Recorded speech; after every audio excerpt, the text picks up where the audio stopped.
Good morning, folks. Welcome to my humble homestead in the forest. And on this overcast, a bit of rain in the morning, and it's supposed to be a bit more coming up soon, which means indoor work for me and rest day. But the topic of today is I want to say near zero, but it's really more like zero waste. Well, let me show you what I mean. Some of you recognize these, and well, dearly beloved, we are gathered here to say goodbye. To these pair of... It's emotional because... But anyway, it's not coming to its end of its life. But anyway, you've seen me wear this pair for I don't know in how many videos. And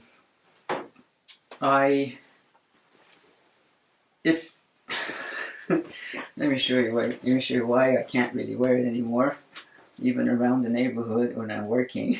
It's a little bit, yeah. I got this pair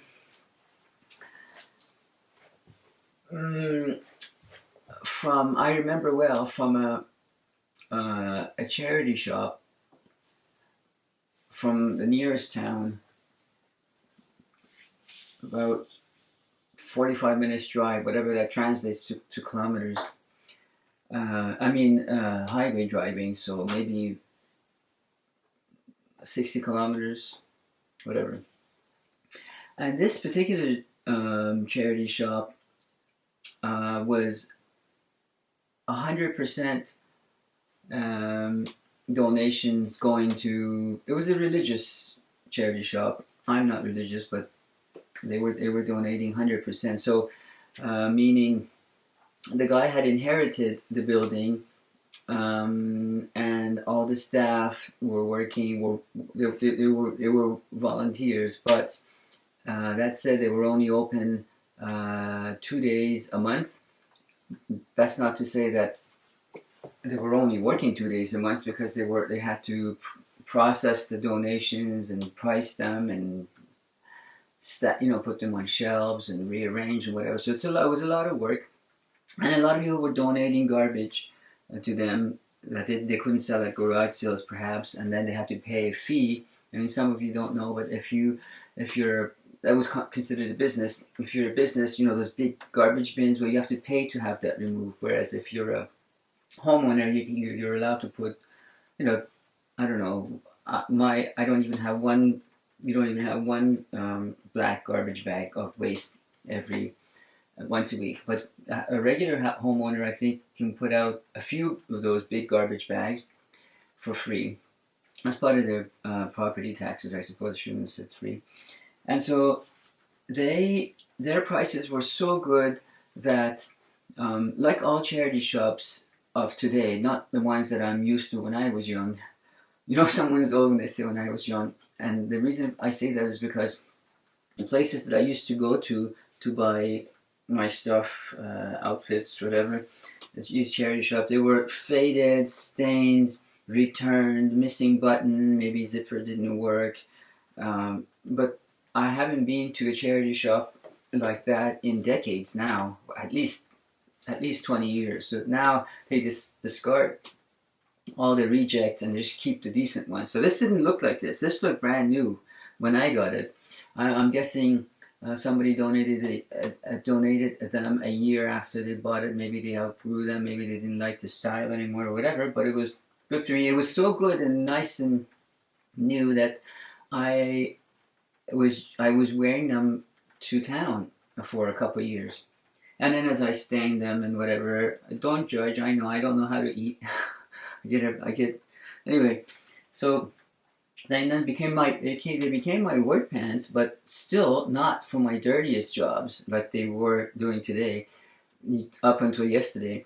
So the light work, and then slowly over the years, they became my heavy duty work. Which, if you can see, this isn't dirt. This is, I mean, it's dirt, but it's not dirt like mucky mud. This is maybe uh, sap from trees sticking to it, and when sap sticks to it, dust and dirt and whatever else sticks to it, and it's not washable. So it looks disgusting, but they're actually clean.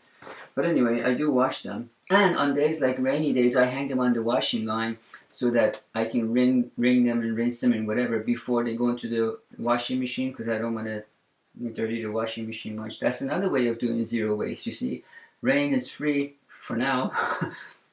So if you have some really soiled or stained or whatever, like these, I have black currants and raspberry stains on them and on the back of them, if you can see. Oh, at the front of this one, look at that. So you do that, you hang them outside, let the rain rinse that part, the first rinse, then you wring them, then you can put them in your washing machine and let the washing machine take care of the rest of it. Yeah, so these guys, so they had their outfits, regardless of kids, men's, ladies, at $2 an item. And like I said, new to, well, I shouldn't say new, just a minute, almost new. And if there was something that was new with a tag or something unworn, that was maybe $4. And that's not a lot of money, even for me. And so if somebody bought this and knew, obviously, not if, somebody bought this pair new, and they had them maybe for 1 year, and I've had them for about 6 years, so that's 7 years. So they were carbon neutral. Maybe I don't know how I don't really know how to measure when pair of jeans become carbon neutral, but I'm guessing after 3 years they're carbon neutral. If I'm wrong, you let me know. I honestly don't. I would love to know. So they're definitely carbon neutral now, but I'm guessing 3 years. So if I had them for 6 years and he had them for a year, 7 years of lifetime. Now, 7 years of use in the summertime or spring and fall, it's almost every day. And I mean, I do rotate. I shouldn't have said every day because I have other pairs of pants. But when I say that this isn't done living, is that the reason why I say that because the zipper is working perfectly. And whether my daughter would get into sewing zippers on things or not, I'm not throwing the zipper out. I'm going to unpick it and dismantle it and put it in. I have a zipper bag for if we ever repurpose or if we need zippers for anything. The zipper is absolutely flawless. It's as new as day one. It doesn't. I have another pair of pants that the zipper doesn't stay up, and a few times the neighbors have caught me with my zipper down, and they're looking at me, oh no, and I'm like, oh no, this is not the pair that the zipper stays up. And I apologize, and I let them know that the zipper just goes down on itself by itself. But I don't know if they believe me or not. But this one's fine, so I'm going to unpick it, and I'm going to use it again someday. And if I don't get to this year, maybe I'll find someone that needs needs zippers, and I'll let them have it. Whatever that I can dismantle and use of this, I will. And these patches used to be leather. This one's not. Oh,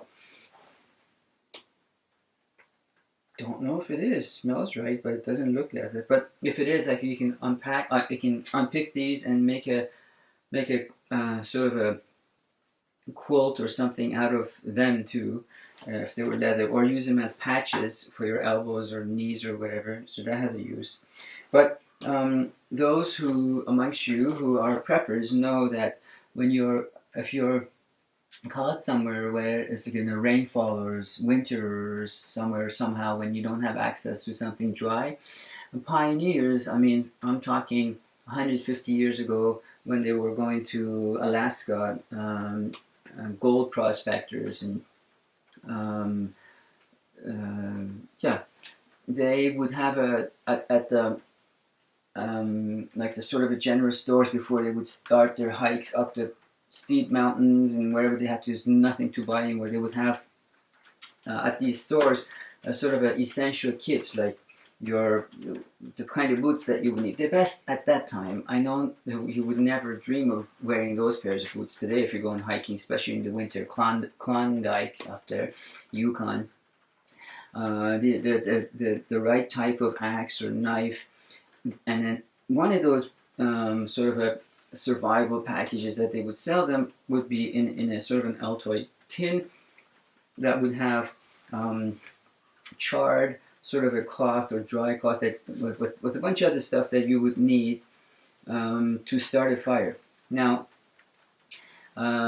here where I live, there is absolutely no shortage of things you would need to start a fire. I'm not even talking about a bow drill.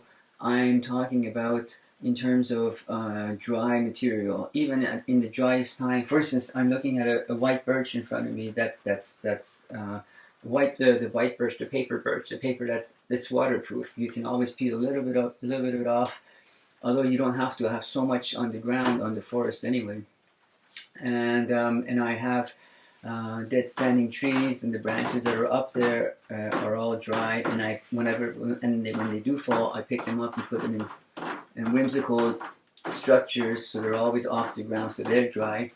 But for those who don't have them, these become something that you can have in your dry bag as a fire starter.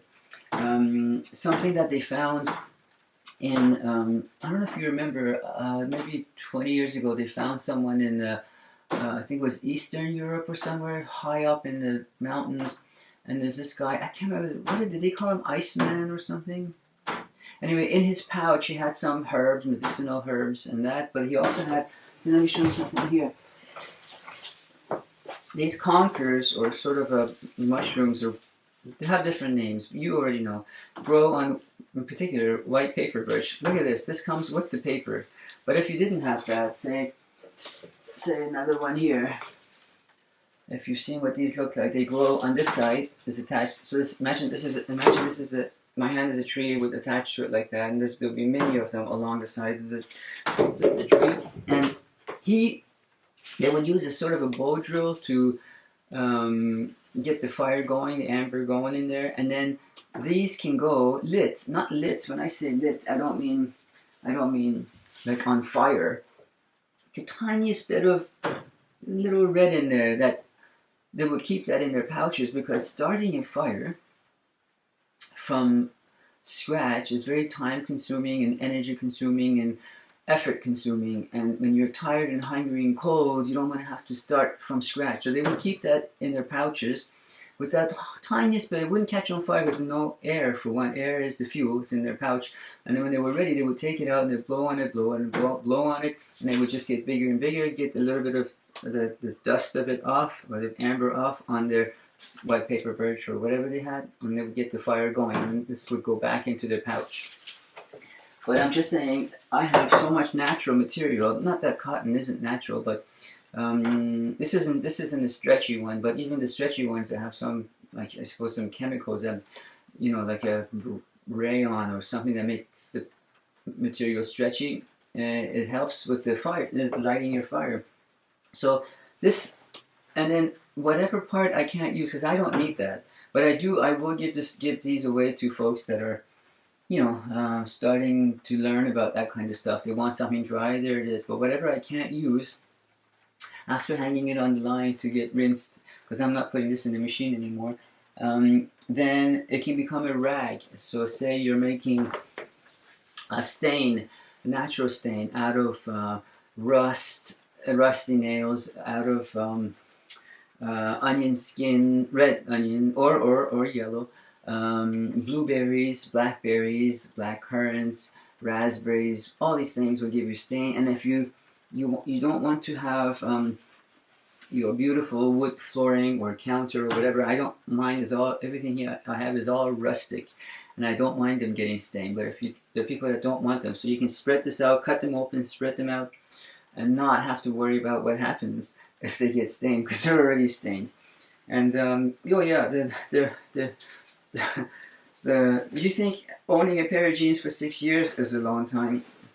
This belt isn't going anywhere. I bought this in, I think I've had it for at least 25 years. Yes, it's gotten dirty and it's showing its age.